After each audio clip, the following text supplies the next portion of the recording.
Okay, well, I'm from North Carolina, and I'm the youngest of 5 children. And both my parents had gone to Presbyterian parochial schools, so they were both college graduates. So education was sort of expected in the house, even without talking about it a lot. All of the 4 children ahead of me had gone to college and finished before I even went to college. I went to a boarding school my last 2 years of high school, a Methodist parochial school up in the Blue Ridge Mountains. And I always liked science, but when I was there, I had a geometry teacher that really made me fall in love with geometry. I did exceptionally well in that class and really liked the geometry. So I came to Hampton University to school, and this would have been in '58. And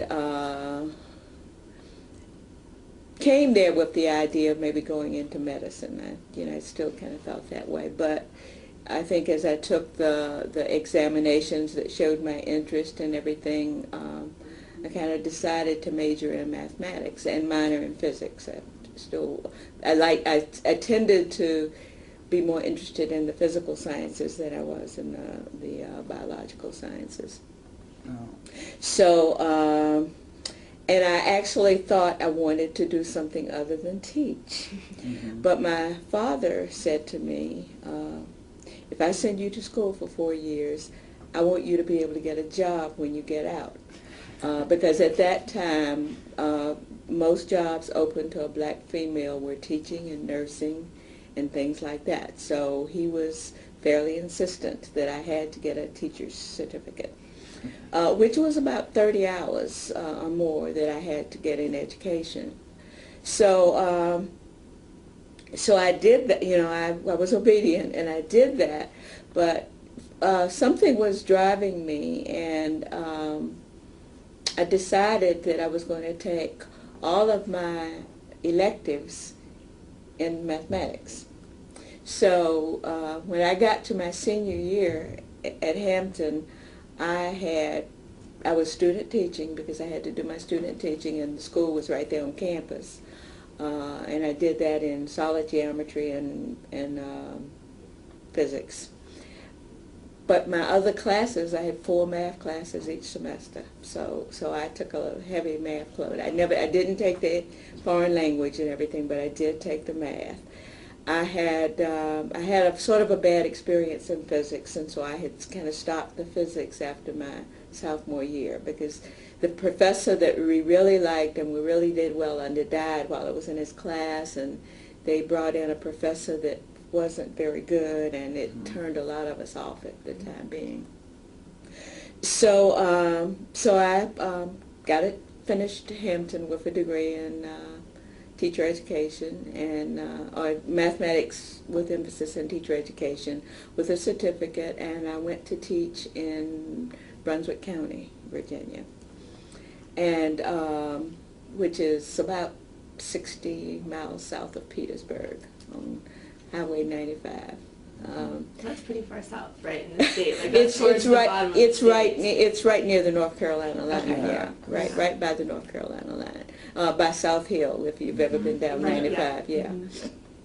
And some of the teachers there that I met and everything, I started talking about going to Virginia State to take classes on Saturdays, and so I started doing that with them, and so we would drive up on Saturday morning and be in classes for about 3 or 4 hours, and so that way I met the head of the math department at Virginia State, and I don't think I met the physics professor yet then, but I took the classes at least for that year, and did fine in the classes, but I'm taking higher and higher levels of math.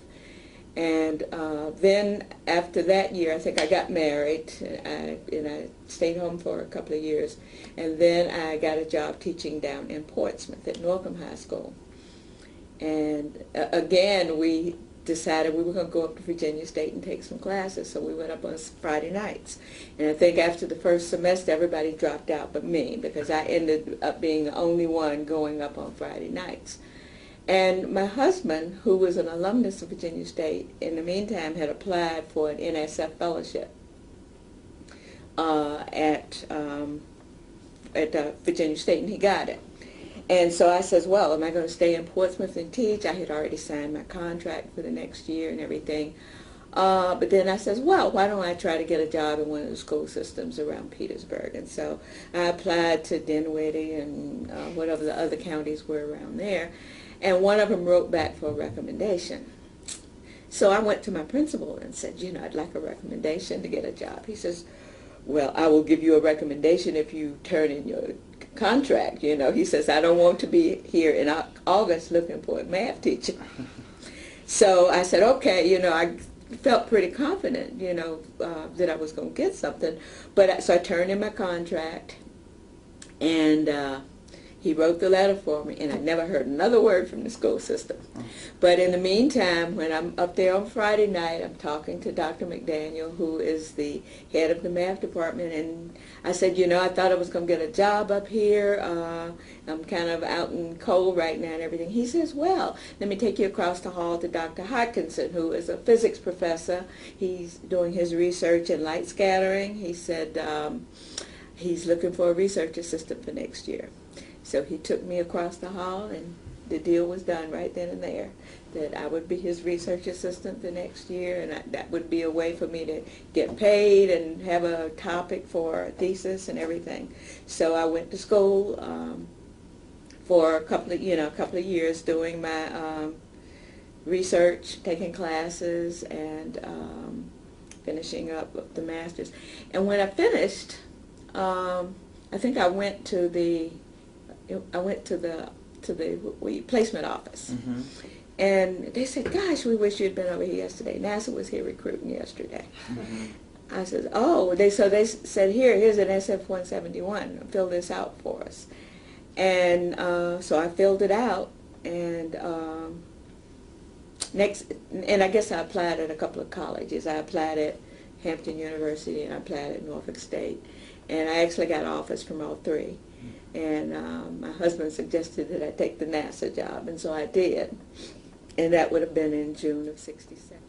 So I came here in June, and I was assigned to what they called computer. They called us computers. It was typically a group of women in a room who typically worked on spreadsheets, with an old mechanical Frieden machine and a big spreadsheet. You sat down and you worked out equations just on a big spreadsheet and everything. So that's what most of the folks in the office did. Some read film, some worked on these spreadsheets. We all had the Friedens because actually I don't think any of the electronic ones were out yet. The Wayne came out first, and they had a little one that was actually attached to a unit in the closet somewhere. But it did, I don't even think it did a square root. Wow. Yeah, so, but they also had gotten an old IBM machine, one of the first IBMs was just coming on board. And so, and I had done some programming for my master's at Virginia State, so, so I knew some Fortran, and I knew a little bit of BASIC, and so I started reading more about the Fortran here, and so I was one of the only ones in the office doing some of the Fortran and everything. But so I did that for about 4 or 5 years.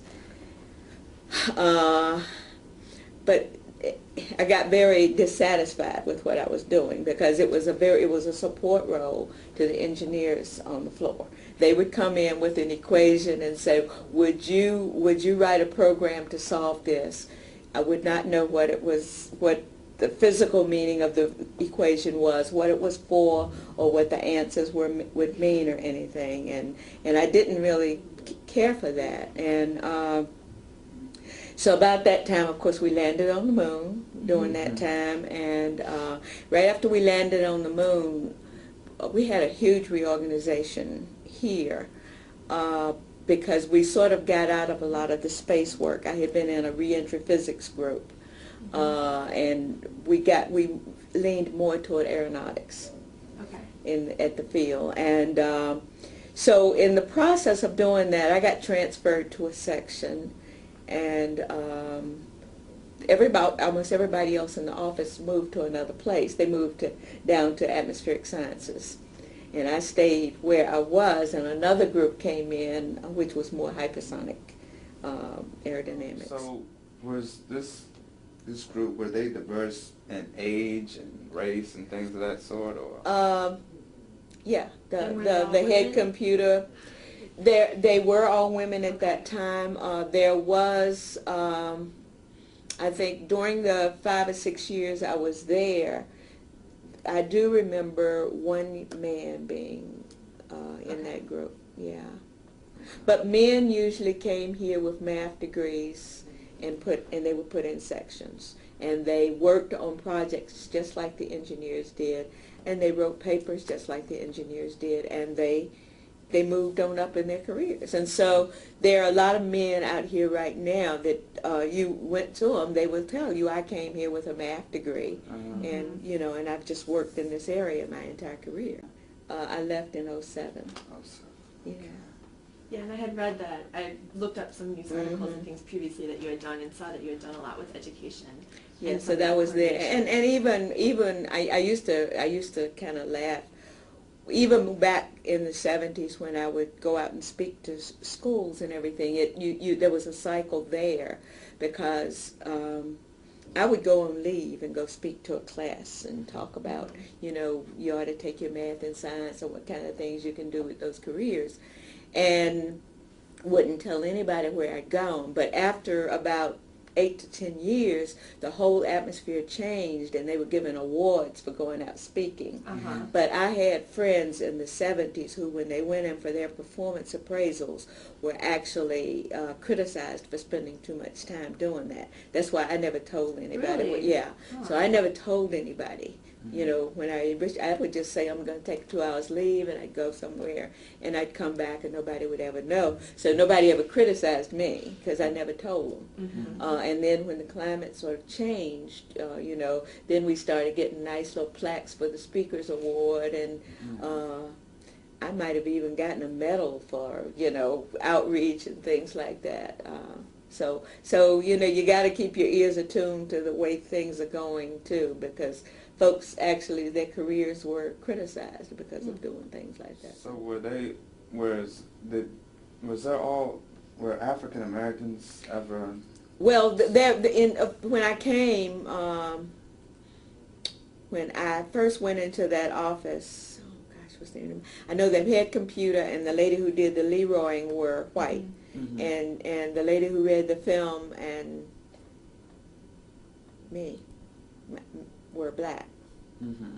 I think that might have been who was all that was there right then.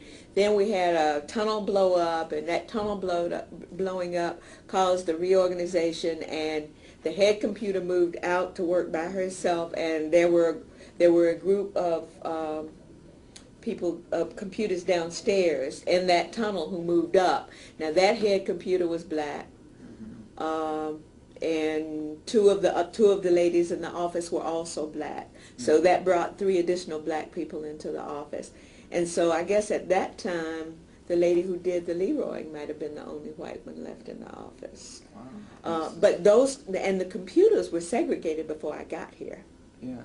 They were there. There were white computers groups, I think, and something called the West computers. So all of the ladies that I worked with when I got here that were black had been part of the West computers, which was a black group. Did they ever take you under their wing to kind of show you the ropes or talk to you? Well, when I was a stranger pretty much, although I'd gone to school in Hampton, I didn't know anything about Hampton, the city. And so I did most of my socializing, and I actually lived in Portsmouth. I commuted for 3 years. But I did a lot of socializing with the computers, with them. I played cards with them, and I went to luncheons. And so that became one of the group of people I knew in the city.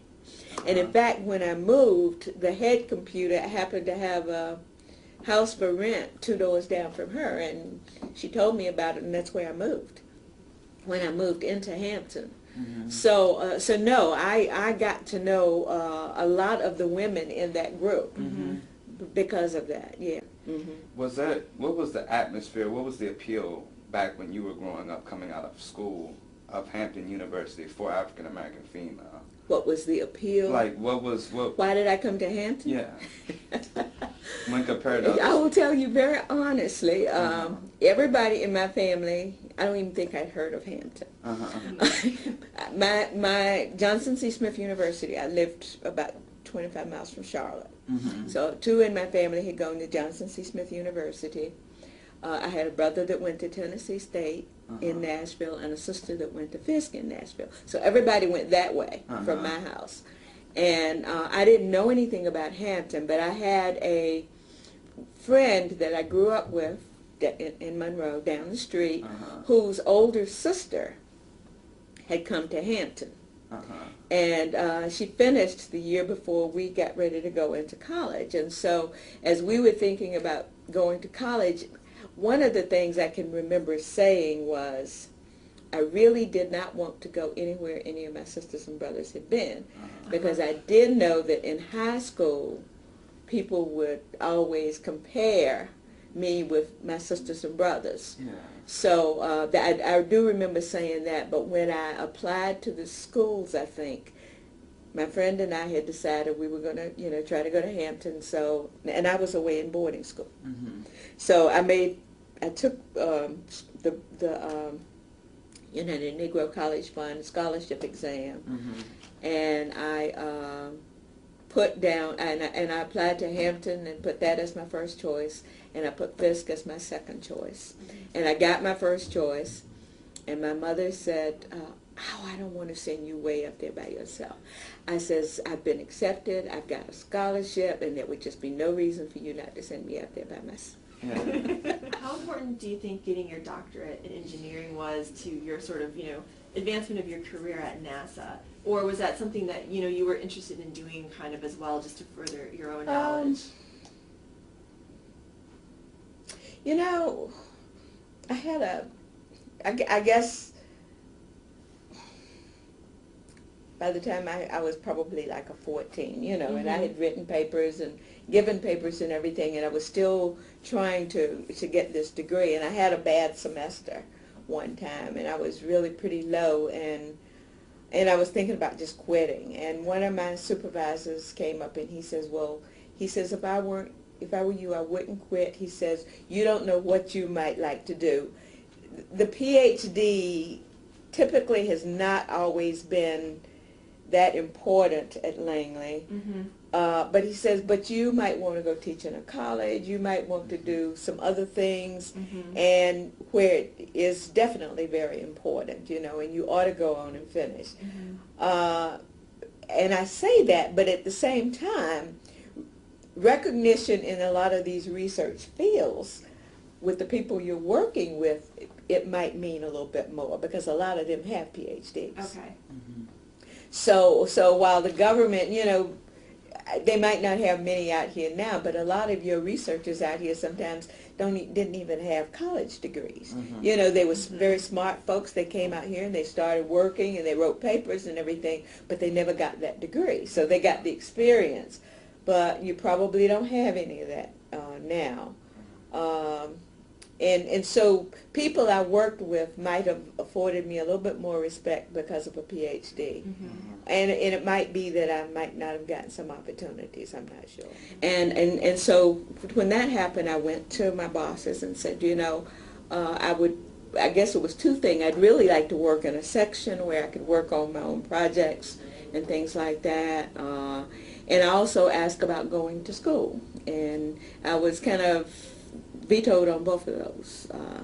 That was put back in the computer group and everything. And so I was getting just more and more anxious about the whole thing. So I finally went to the directorate head, I guess, and asked him well, why is it that men have come here with the same degree I've come here with? They were immediately assigned to sections, which gave them an opportunity to work on their own projects and to write papers and move ahead. And I hadn't had a promotion the whole time I'd been here or anything. And it was very much a dead-end job.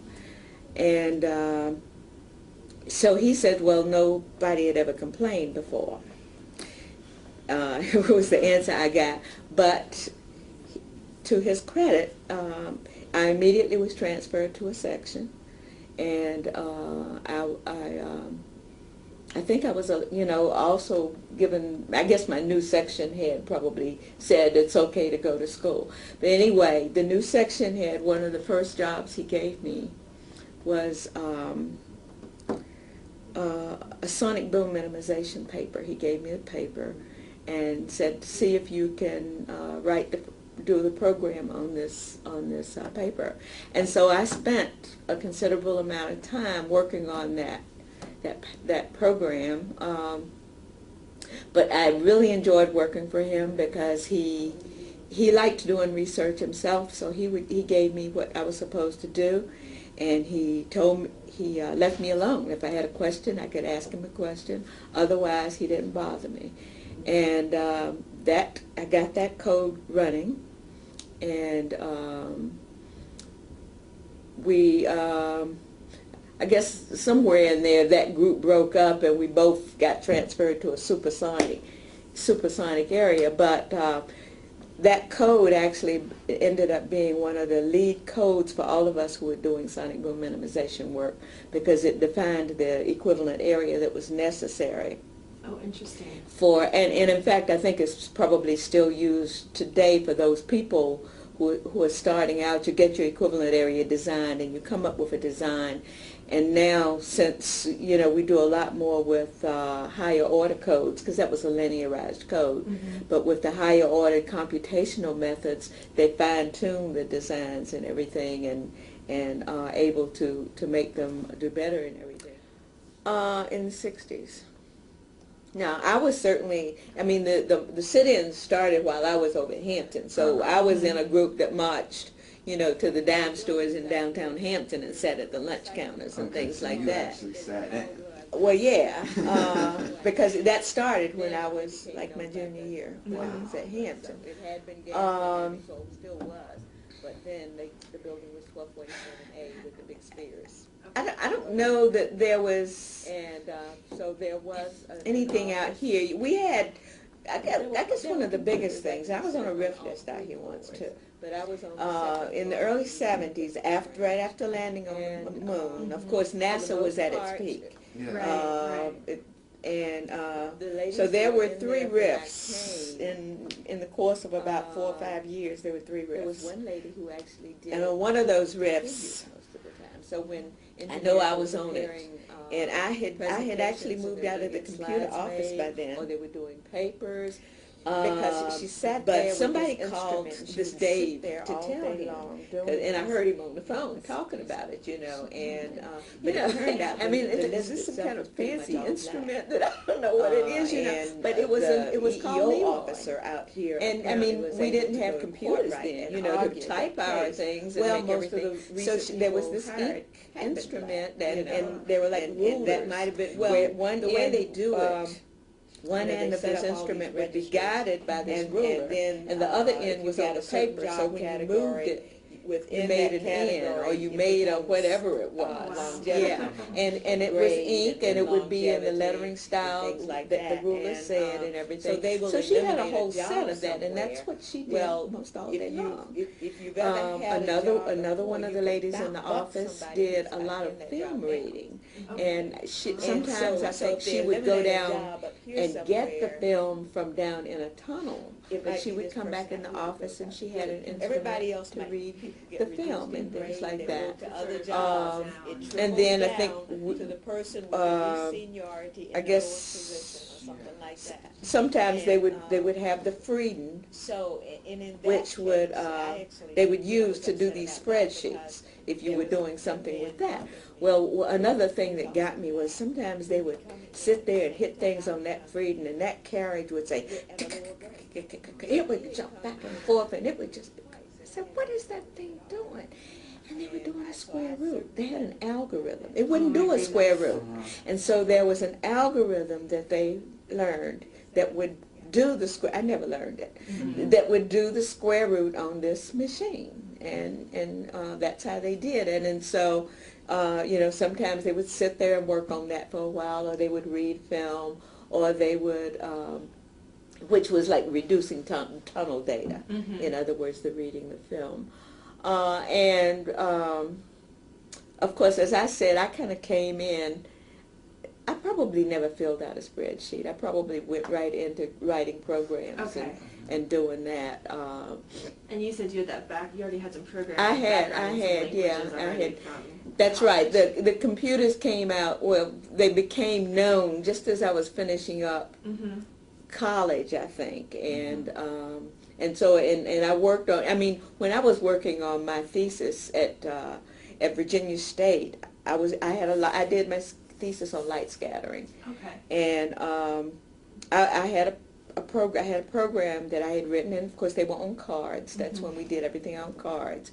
And the only time I could get the machine, for long enough time, because it was one machine and everybody had to use it, is I'd have to go over there like at 11 o'clock at night and sign in and sit there most of the night. And I would sit there, I would load my program in, put in an input, and then I would sit there for about an hour or two, and it would crank up and it would punch out one card. And then it would crank down, and it would chug away for another hour, and then it would punch out another card. And that's the only way. I would just have to go at night. I'd sign up for time at night so I could get these data points, so that that thing like that. And I think I was pretty much in the building by myself, hoping nothing would happen to me and anything. But yeah, so used how to do that. And of course, when I first got here, we were using cards. We were all going over to the computer building at first. We would, if you had a big box of cards, you drew a diagonal line on those cards because you dropped them sometime.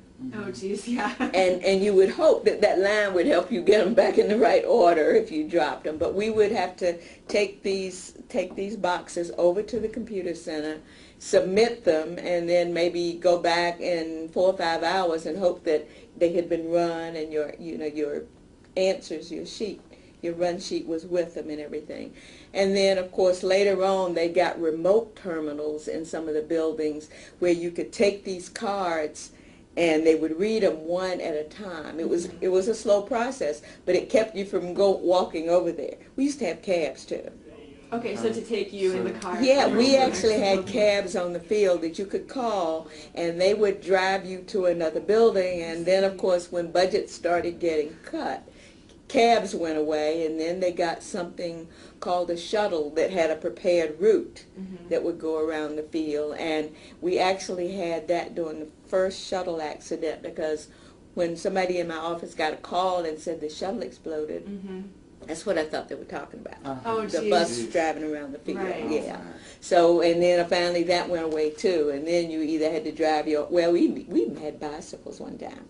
They got a lot of bicycles and said, well, maybe you folks can do this. So you could, ride from one building to the other on the bicycle. And then people started complaining because you'd ride a bicycle and when you come out it'd be gone. Because I had to do my student teaching and the school was right there on campus. And I did that in solid geometry and physics.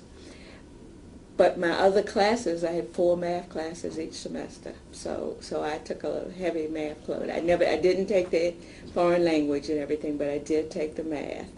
I had a sort of a bad experience in physics, and so I had kind of stopped the physics after my sophomore year because the professor that we really liked and we really did well under died while I was in his class, and they brought in a professor that wasn't very good, and it turned a lot of us off at the time being.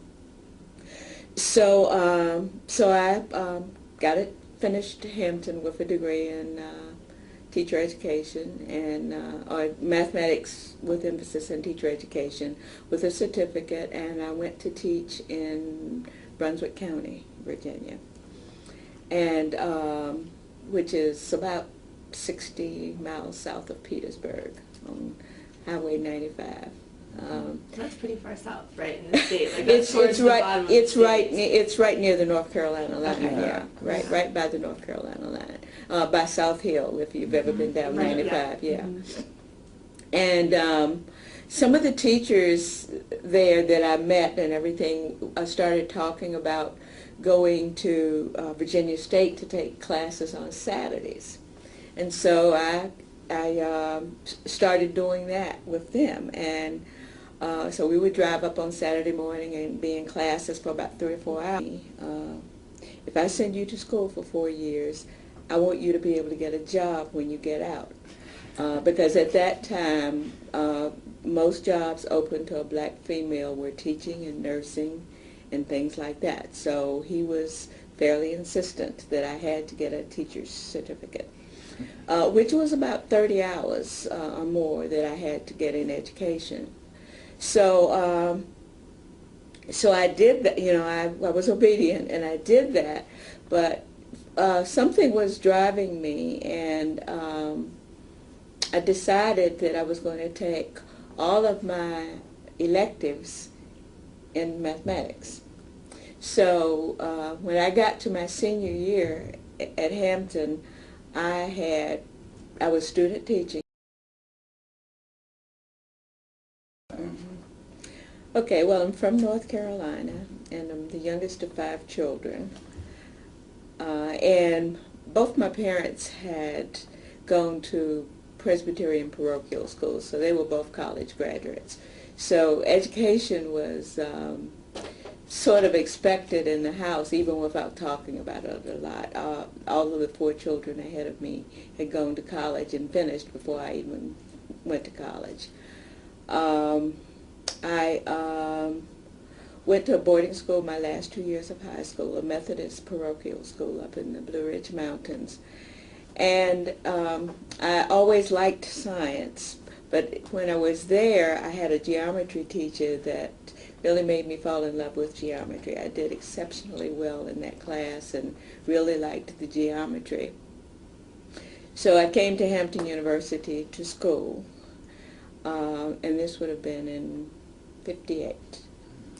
And came there with the idea of maybe going into medicine. I still kind of felt that way, but I think as I took the examinations that showed my interest and everything, I kind of decided to major in mathematics and minor in physics. I tended to be more interested in the physical sciences than I was in the biological sciences. Oh. So, and I actually thought I wanted to do something other than teach. Mm-hmm. But my father said to me,